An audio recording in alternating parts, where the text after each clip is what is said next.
G'day Pickleball family. First thing to know, as shared on prnewswire.com and near and dear to my Australian pickleball heart, NBA star Patty Mills takes ownership in Brisbane Breakers, joins other high-profile Australians in backing Major League Pickleball Australia. NBA star Patty Mills joins the growing list of elite Australian athletes and high-profile business people backing Australia's official pro pickleball league, Major League Pickleball Australia, or MLPA.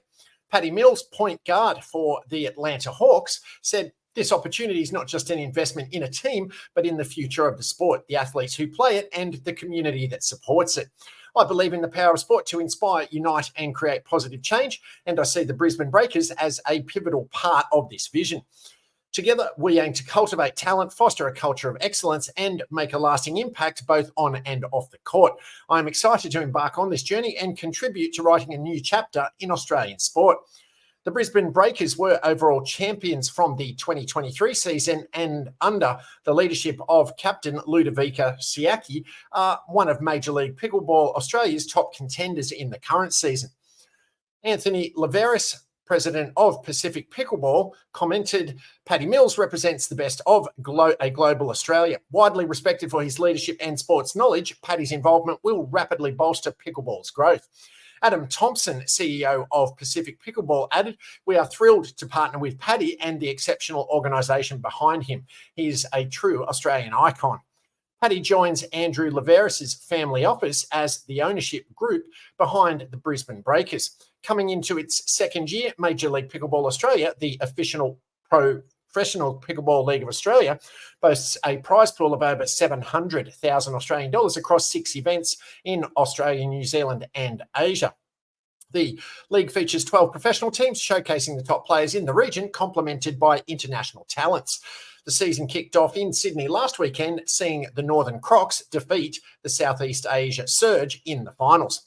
The next event of the season is scheduled for the 29th through 31st of March in Auckland, New Zealand. And if you made it this far into the update, please be sure to dink that like button and rate and subscribe on the platform you're watching or listening to it on, so this and future episodes can be shared with and found by other fellow pickleballers.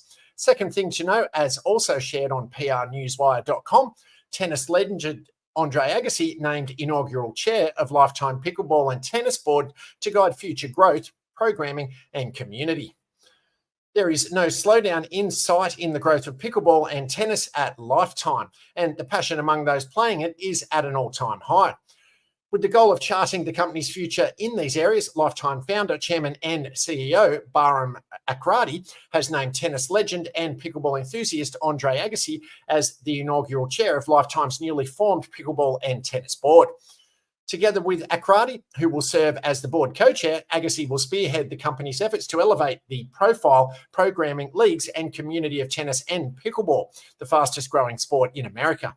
With an illustrious career that includes 8 Grand Slam titles and an Olympic gold medal, Agassi is an internationally renowned icon in the tennis world.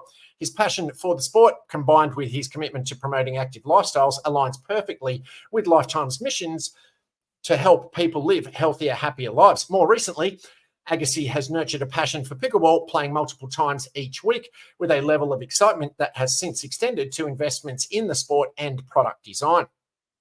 Lifetime entered the tennis scene in 2002 and has since established more than 260 courts across nearly 30 of its athletic country clubs nationwide. As for pickleball, Akradi made the commitment in 2021 for Lifetime to become the nation's leader in pickleball courts and programming. This has become a reality, with the company now operating 630 courts at 130 of its clubs, with more to come. The Lifetime Pickleball and Tennis Board will serve to further elevate a vibrant racket sports community within Lifetime clubs and across the country by fostering awareness, excitement and support for the sports among people of all ages and skill levels. Lifetime already boasts lessons, leagues, clinics, tournaments and more for kids and adults. I strongly support the ongoing growth of tennis and pickleball and could not be more excited to partner with Bahram and Lifetime as we work to elevate these sports as staple elements for millions of people living healthy, active and happy lives. In his role as chair, Agassi will bring his unmatched expertise and enthusiasm to the hundreds of racket sports professionals who are part of the Lifetime team. many of whom have played at the collegiate and professional levels. Akradi said, I have enjoyed Andre's illustrious career for more than 4 decades. He continues to be an inspiration to me and millions of others, both on and off the court. As a longtime friend and business partner, having Andre lead our lifetime pickleball and tennis board is a true honour. Together, I foresee endless possibilities for the impact we will have in the racket community.